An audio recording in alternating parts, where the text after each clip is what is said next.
2015లో marriage అయింది sir. నాకు పాప కూడా ఉంది సార్.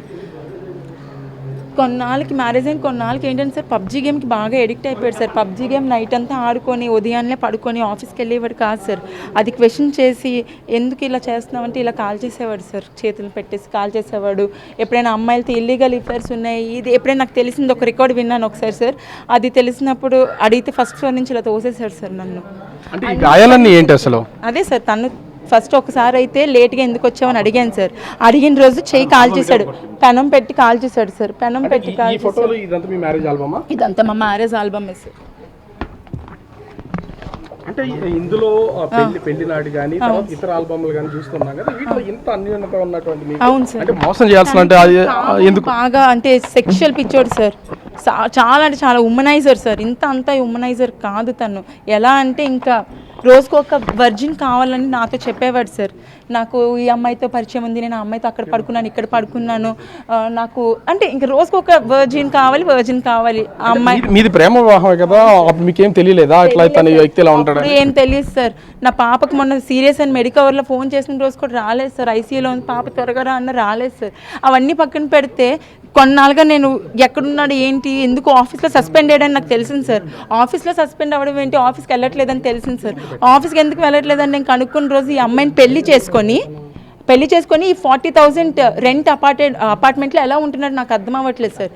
ఆఫీస్కి వెళ్ళక ఏమీ చేయక ఉదయం అంతా పడుకుని ఉంటాడండి సార్. మాకు వాచ్మెన్ వాళ్ళు ఇచ్చిన సమాచారం ప్రకారం వాళ్ళు ఉదయాన్నంతే పడుకుని ఉంటారు, తెల్లారు లేచి ఉంటారు, రాత్రి లేచి తెల్లారు లేచి ఉంటారు, మళ్ళీ ఉదయాన్నే పడుకుంటారు, మళ్ళీ ఈవినింగ్ 7కి 8కు బయటకు వెళ్తారు. ఇదే నాకు తెలుసు సార్. ఇంకా ఈ చూస్తున్నాను ఎప్పుడైతే మ్యారేజ్ అయిపోయిందని నేను కన్ఫర్మ్ చేసుకున్నాను సార్, ఆ రోజు ఇంకా బయటకు వచ్చేయాలని నేను ఫిక్స్ అయ్యాను సార్. ఈ ఒక్క ఆమెనా పెళ్లి చేసుకున్నారా లేకపోతే ఇంకా వేరే ఎవరితోనైనా పెళ్లి చేసుకుని ఉండొచ్చా? మీకు ఏమైనా డౌట్స్ ఉన్నాయా? ఇల్లీగల్ అఫైర్స్ అయితే కుప్పలు ఉన్నాయి సార్. దాని ప్రతి ఒక్క ఎవిడెన్స్ నా దగ్గర ఉంది సార్. అడిగినందుకు నన్ను రాచి రంపాలు పెట్టి కొట్టి చంపేసేవాడు సార్. ఇప్పుడు నేను రెడ్ హ్యాండెడ్గా వెళ్ళి పట్టుకున్నప్పుడు వాళ్ళిద్దరు కలిసి పడుకుని ఉన్నారు సార్. ఇల్లీగల్ అఫైర్స్ ఉన్నాయని చెప్పినట్టు మీరు ఎందుకు మరి ఇంతకాలం వెయిట్ చేస్తూ వచ్చారు? ఇంతకాలం సార్ ఇప్పుడు ఇలాంటి ప్రూఫ్ ఉంది కాబట్టే కదా సార్ మీడియా కూడా నాకు సపోర్ట్ చేయడానికి వచ్చింది. ఇప్పుడు నేను ఊరికే నా మాటతోని ఏ కోర్టులో చెప్పినా పోలీస్ స్టేషన్లో చెప్పినా సరే ఎవరైనా ఒప్పుకుంటారా సార్? ఎవరైనా పోనీ ఓకే అది రైట్ అని ఒప్పుకుంటారా? ఎవరికైనా కావాల్సిన ప్రూఫే సార్. నేను రెడ్ హ్యాండెడ్గా పట్టుకున్నాను కాబట్టి అతనికి సంబంధించి మీకు ఒకటే చెప్తున్నాడు, ఏ విధమైనటువంటి ఇబ్బంది లేదు, నాకు ఇది రోజు మామూలే, వాళ్ళు కేవలం నా మీద అలిగేషన్ చేస్తున్నారు, నేను అసలు ఎలాంటి తప్పు చేయలేదని చెప్తున్నాడు సార్. మీకు ఒక్క విషయం చెప్తాను, ఏ ఆడపిల్ల ఒక పాప ఉండి ఫ్యామిలీని ఇలా రోడ్డు మీద బజార్లో పెట్టుకుని, నేను ఒక వెల్ రెప్యూటెడ్ ఫ్యామిలీ నుంచి వచ్చాను సార్. అలా నా ఫ్యామిలీని రోడ్డు మీద పెట్టుకోవాలని నేను ఏ రోజు అనుకోలేదు సార్. ఎందుకు సార్ నేను అనుకుంటాను, నాకు పరువు ఉంటుంది కదా సార్. అంటే ఆస్తులు కట్న కానుకలు ఇవి ఇచ్చి తర్వాత ఇవి డిమాండ్ చేయడం కానీ మిమ్మల్ని హెరాస్ చేయడానికి ఇది ఏమైనా మేజర్ రీజన్ ఏమైనా ఉందా? ఎవరు సార్? మీ హస్బెండ్. మేము డౌరీ అయితే ఇచ్చాం సార్. మాకు అది ఇప్పుడు దాని రిటర్న్ కూడా ఇవ్వలేదు. మెయింటెనెన్స్ నన్ను వేయమన్నారు, అది కూడా నేను వేయలేదు. డీవీసీ ఒక డొమెస్టిక్ వైలెన్స్ మాత్రమే వేసాను సార్.